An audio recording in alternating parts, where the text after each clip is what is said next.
With a giant push to make The Amazing Spider-Man 3 a reality by fans, there is obviously a demand that we've seen online that's become somewhat prevalent. But of course, we gotta talk about the reality of this whole situation and why exactly Sony can't just make The Amazing Spider-Man 3, even if they want to.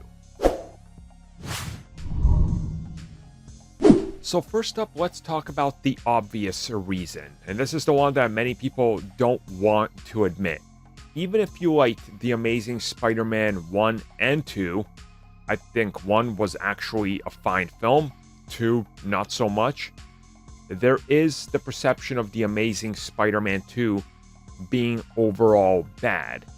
Not just by us comic book geeks and people, on the internet, bloggers, YouTubers, critics, whatever, but the mass population as well. That was the reception. That's why Sony realized that this film was not going to work with more follow-ups, because people just were not resonating and were not connecting with the characters and the universe. This was a big problem, hence why the choice was made to reboot it. Going back to The Amazing Spider-Man means that you're bringing back a film that would be, at the best case scenario, 9 to 10 years removed from the last entry, would be problematic. Now, I know many people are going to bring up the fact that people loved Andrew Garfield in Spider-Man No Way Home, and I will agree with you. Yes, everybody I talked to loved him in that. But again, that Peter Parker was a small element, and the way he was written was to be likable with every single line. The problem with the Sony Amazing Spider-Man films was that there were so many other things that did not work with it. From the villains, to their dialogue, to the plot elements, to just how the film carried on from one act to another. That's again a big problem. If Sony really wanted to go back to that well, they would have to reboot it or rebuild it from the ground up to be more like people want it to be from the brief time he gets in Spider-Man No Way Home, as opposed to what he actually was in those films.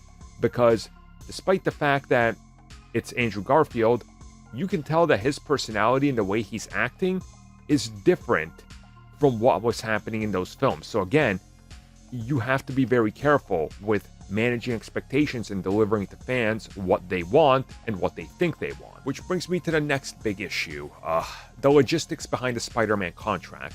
Now, while we don't know what logistics there are in regards to how many live-action Spider-Man you can have and what Sony can do, if Marvel Studios and Sony are co-producing Spider-Man 4, 5, and 6 and the next bunch of adventures in the MCU and whatever happens, and if Tom Holland's going to face Venom or whatever, which they've teased plenty of times, whether he's a variant or jumping through multiverses, however they handle it, where in the contractual stage does Andrew Garfield fall in?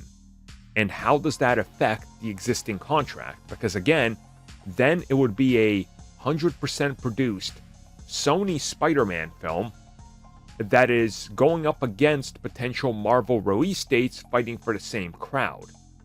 This is why Marvel Studios now is willing to shift around their release dates to not step on Sony. But notice how previously Spider-Man Into the Spider-Verse 2 and an unnamed Marvel film were going to come out at the same time. At one point, it was even going to be untitled Marvel film, which we now believe is Blade, or at one point could have been something else, versus Spider-Verse 2 versus Deadpool 3 or X-Force. Again, these studios were rivaling. Now they work together. How would Spider-Man 3 or The Amazing Spider-Man 3 affect this relationship is a huge part of that. And would Marvel Studios want to be involved if they were asked? Because that's taking resources away from their main Spider-Man on a film which they're not contractually obligated to. Which brings me to the next part. Contracts. The people that were previously involved.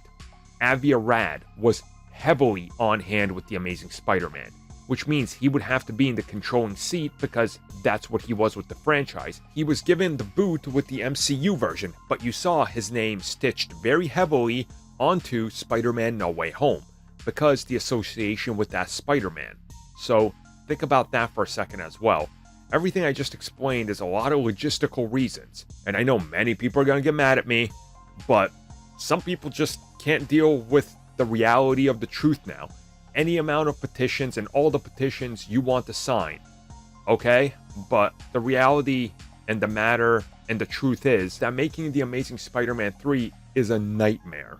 Now, if they wanted Garfield to be Spider-Man in the Venom films, well, that's not so much of a problem now, is it?